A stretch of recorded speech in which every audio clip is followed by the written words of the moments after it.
Welcome to Transcendent. I'm Raya, and I'm the daughter. And I'm Joe, and I'm the dad. And I am sitting here thinking, we sure had a great Thanksgiving together, didn't we? We did. I mean, it goes back now almost 2 weeks, but I tell you, it was really wonderful. We had our family from Texas came up here and joined us, and we had everybody here and a couple of guests too, and that was nice. So we had a great time. If you remember the podcast we talked about before about how to get along with difficult people at Thanksgiving and that kind of thing, we were really fortunate. We didn't have anything like that. Everyone got along with you just fine. Yeah, that's right. They even laughed at some of my jokes.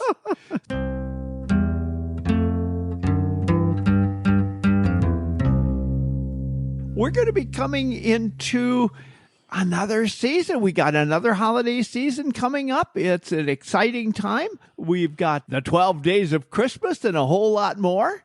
And then we're following that with New Year's Day. And what's New Year's without hog jowls and black-eyed peas? They always say, of course, this is the most wonderful time of the year. Yes. But as you know, for many people that have lost someone or that are going through a difficult time or that are struggling with issues, this can be one of the most difficult times of the year because all of the positives can really emphasize the things that make someone feel low. You know, what we're talking about, all these things that make people feel low at that time of the year. That's also the time of the year that has the highest percentage of people attempting suicide because it's a sad day in a lot of ways. But I can tell you from my research, that doesn't really make much difference one way or the other for the LGBTQ plus community because they suffer with that all year long in some cases. 55% of the people consider suicide. They consider attempting suicide. 11% of those people in the LGBTQ community attempt it. 11% of those people in the 55% community attempt it. So what we want to talk about now is, if you remember, one of the things we say is we're saving lives one podcast at a time. Well, this is one, and we want to talk about it.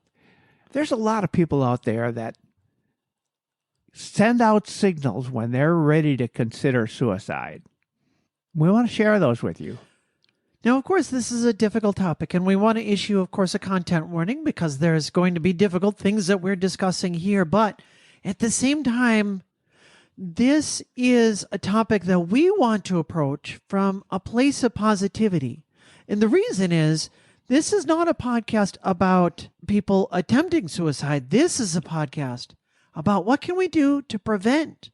How can we be positive people in somebody's life when they need us the most? What do we need to be watching for here? And so we've got these 10 different signs, warning signs that you can say, I maybe need to pay extra special attention. And then we'll follow up with some things that you can do. This is not to watch for only the people in the LGBTQ community, but it is also to watch for those who are negatively affected by the fact that someone in their family came out and they feel they lost that person. So it could be the unaccepting person out there that might feel as though they lost the person that to them it's like a death, and they may consider themselves committing suicide because of that. It's a signal that you may notice from anybody. So this is not restrictive anywhere. Here are some things we can really take a look at and notice immediately. The first sign to look for is the easiest one, and that's just to watch for verbal clues. So what are the people talking about? What is your friend talking about or your loved one talking about? Are they talking about feeling hopeless? Are they saying things like, oh, I'm just always a burden to people. Oh, I just don't have any reason to live. Those are things that sometimes someone will couch that in humor. But if you find someone saying that, it's the first sign to take notice. I remember a neighbor of ours, a lady that was a good friend of Mom's and from us too. And she had 2 little boys, and she used to talk like that. She wasn't around long either. And I do remember that. The other thing you can look for very quickly is when they say things like, oh, I wish I were dead, or I just can't go on anymore. They're telling you how they really feel. And they're saying, look, I don't see any way out of this. How could this ever be turned around? It's not going to happen. This is the end for me. That's what they're telling you. And why are they saying that? They're saying it because they're hoping that you're going to read the clue, because they don't know where else to turn. When you're feeling hopeless, when you're feeling like, I just don't know what to do, I feel like there's no way out, you probably have explored most of the options already. And when you're saying something like that, you're sort of throwing it out there, hoping that there's going to be somebody that comes along with the answer, because you don't know where else to turn any longer. Yes, that may be true, but there's also the people who say, this is absolutely the end. I know it, and I'm just letting you know. Here's another great sign. People start giving possessions away. I've heard this so many times when people were talking about suicide, and they think, you like that guitar? Why don't you just take it? And that's something that you knew they really liked. Or, gee, I know you always liked that clock. That was given to you by your mother, and you were always wanted that. Now you tell me to take it? That's a sign that somebody is approaching a place of decision. Yes. If they start making drastic mood changes, you will often see sudden or severe mood swings, especially if they're becoming suddenly withdrawn or isolated or exhibiting extreme agitation or irritability. When you see this sudden losing interest in things that used to interest them, or suddenly feeling hopeless, suddenly going into this pit of despair, it's not necessarily that they're suicidal, but it is one sign. And it's something to take note of to see, how are you really doing? Another sign is that they might be withdrawing socially. They don't want to go anywhere. They don't want to do anything. Something they enjoyed doing before. Maybe they'd get together with their friends and play cards, or maybe they were in a bowling league or something. They're just out of all of that. They don't want to do that anymore. No, I'm not going to go to the church social. I don't want to have anything to do with any of that. That social withdrawal is another very obvious sign. This next one is hard to talk about, but it's a key one that we see, and that is when somebody is engaged in a lot of self-harming behaviors. When you're getting to the place where you say, forget it, I'm done, it's over, all of a sudden then the kinds of protections that you keep for yourself to keep you from doing dangerous kinds of things or hurtful kinds of things. Things like, a common one is cutting or burning or other forms of self-harm.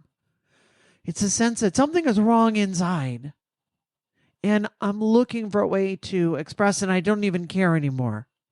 That can be a real sign that something deeper is going on. Another one is increased substance abuse. And I say increase because it's usually not people who went from 0 to 60.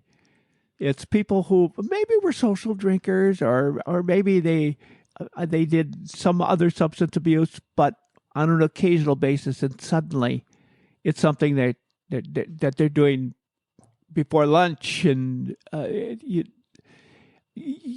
anything that is pretty obvious to you that this is an increase in anything they've normally been doing. They'd have a glass of wine now and then, suddenly the entire day is just sitting on the couch and drinking themselves to death, and literally. And it's a vicious cycle, because as you're increasing those things, especially alcohol use, when alcohol use goes up, that people are using it to try to cope with negative emotions, but yet what does that result in? You're hungover, and your emotions are also there with you, right? And so then you've got that the same sort of like an emotional hangover. So then you cope with that. You're already depressed and now you're struggling with more depression. So you cope with that with more alcohol. And it sends you into this vicious cycle, a downward spiral. Another thing you could notice, I'm not saying you're going to notice all these things, by the way. You may notice one or two, but another clear signal is changes in their eating habits or their sleeping habits or their personal hygiene. They just give up on it. They don't care about it. They don't bother with it anymore. Those things are, that overall behavior will definitely be some kind of a red flag.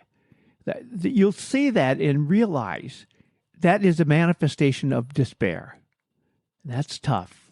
When somebody stops behaving like themselves, you want to ask why. And in all of these things these are all pointing to what is the difference of, things were going this way, but all of a sudden someone is sending you signals.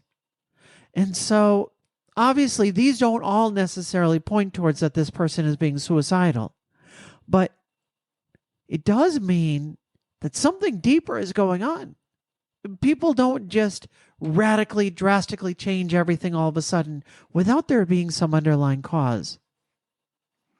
The next one is a big warning sign is going to be expressions of hopelessness. So you'll see this maybe on social media, or you might see them writing poetry that is expressing just a deep sadness, a sorrow, sense that nothing matters anymore. Another one that goes right along with that is they just don't seem to know what to do. They don't feel that they want to sit. They got to get up and go someplace else, and then they sit, and they're nervous there, but they don't know exactly how they fit in. They don't fit anywhere. They don't know what to say. They don't know what to do. People want to talk to them about something, and they kind of lose the whole concept of social interaction.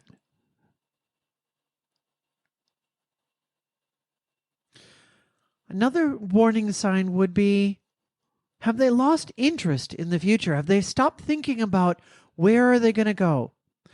When I was in counseling, originally for my issues with struggling with being transgender, I went through a real struggle with suicidal thoughts because I felt so hopeless and I felt like I don't have anything to continue going on for because all of my options are going to be bad. Now, thankfully, I found out that there is a light at the end of the tunnel. But before I realized that, my therapist used a trick with me. She would say, "What are you looking forward to?" And I would have to stop and think and say, and it could be something big or it could be something little. It could be, I'm going to have pizza on Friday. And I'm looking forward to having pizza. I enjoy pizza. And she'd say, good. Think about what you're looking forward to. Or it could be something bigger. It could be, I'm really excited because I have something planned coming up in a couple weeks and I can't wait till this thing happens. But when somebody stops looking forward to things, looking forward to the future, that becomes a sign. Those two are connected. Well, they sure are. And there are so many connections here. Now, you're not going to see all of these, but even seeing one of these is a signal. Now, another obvious one is if somebody has a history of previous suicide attempts, they're more likely to be able to consider that again. Any of these things could be a warning sign to you that this might happen. So that's something, even one of these is something that should be a red flag for you. Be very careful and very conscious about that. What do you do if you see these warning signs? How do you react? How do you respond? I think the most important thing is that we remember that we care most about love. Now, that love on its own is not going to solve the problem. But if you don't have love, if you don't start from a place of love in wanting to respond, it is almost inevitable that you could get things wrong and that you could end up making things worse. But if you start and you take the time, you remember, I really care about this person. This person is my relationship with them is so important to me. If we start with that foundation, then the steps that we take to try to help that person are going to be coming from the right place. But if we start from any other place, it can very easily become misguided. And what are the steps that you can do to help that person? Well, first of all, empathy is really important. And so is it that you express your concern and tell them you're noticing that there might be some concern there for them. Be supportive and listen without judgment. Those are important things that maybe you can even offer that they seek counseling of some type. And of course, there's always the suicide hotline. What is that? Well, so the easiest one is just to dial 988. You remember 911?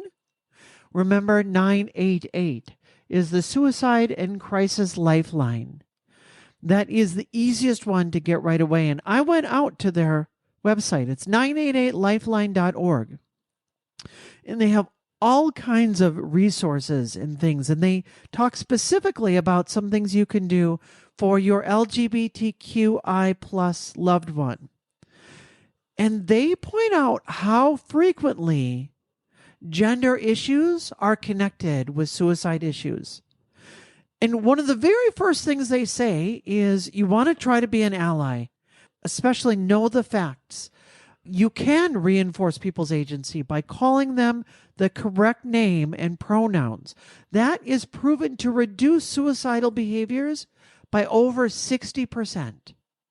They further go on to say that unhoused youth, kids that have left home, oftentimes have been kicked out. Did you know that 40% of them are LGBTQIA+? These issues tend to compound. You have some issues that make life harder. So then it makes it harder to succeed in the next thing, and then harder to succeed in the next thing. And it sort of snowballs. And that's a lot of what's happening here. So to get the support that the person needs, be there for them and be an ally. Now, the 988 number is for anyone.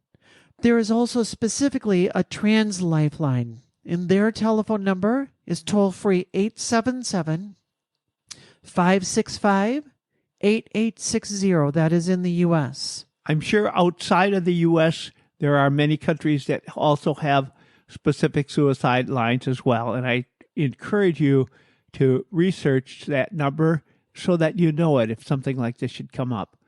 If you're at all connected in any way to this community as an ally or as part of the community, it's likely that you may encounter someone who is considering suicide. So be prepared. One of my favorite old-time Christian bands is called the Newsboys. Oh, sure, I remember them. One of their first albums that they put out, and I remember this because it was just brought to mind again. I was having a conversation with somebody that got to meet them and knew them from working in Christian radio back in the day. They reminded me of this song on the album, and it was called LG. It was their very last track on the album. And it was a song that they wrote about a friend of theirs that had committed suicide. And it was a reminder to the entire community to say, yes, we have a community of hope and of love, and we want to bring people together. And we believe in the best for everyone, but sometimes things don't always go the way that we want them to go. And a good reminder that we need to be here for one another. We don't want to just gloss over and assume everything must be perfect. Now, you and I love to have a voice of positivity. We like to be positive all the time, but not at the expense of overlooking somebody's pain or overlooking somebody's desperation. And that's why we wanted to have this conversation today, is to remember there are things that we can do. There are ways that we can be that positive change when somebody needs us the most. That we're the ones that are standing there for them as that person, supporting them and being them, helping them get through the most difficult time in their life. And this podcast continues to do that, to bring help and support and hope and friendliness. And it is a safe place to be right here with us. And next week, we're going to have another interesting podcast for you. We're going to be addressing aging LGBTQ people and some of the unique situations that they encounter. That's all here next week when we give you another positive podcast. We'll see you Monday.